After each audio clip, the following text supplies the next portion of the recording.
আজ আমার মা আর দিদির মেয়ে বাড়ি চলে যাবে, তাই সকাল থেকে মনটা একটু খারাপ। কি করা যাবে, ওদেরও তো বাড়ি যেতে হবে। এই যে আমার মা দাঁড়িয়ে আছে, এখনো রেডি হয়নি। আমার মাকে আমি জিজ্ঞাসা করলাম কি হয়েছে, তারপরে দেখো কান্না শুরু করে দিয়েছে। যাই হোক, কিছু করার নেই, তাও অনেক দিনই ছিল, আজ বাড়ি চলে যাচ্ছে।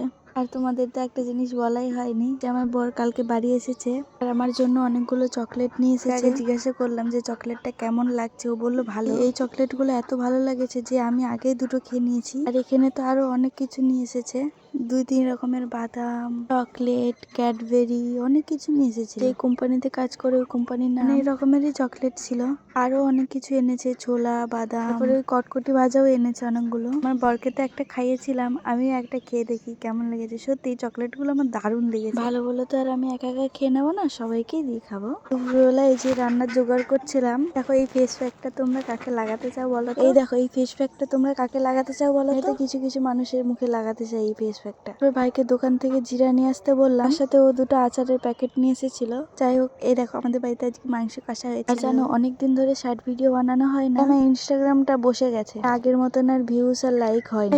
আবার ভিডিও করা শুরু করেছি, তোমরা আবার আগের মতন সাপোর্ট করো প্লিজ। এই যে এইটা আমার ইনস্টা আইডি, ভালো লাগলে ভিডিওটা লাইক করো। টাটা।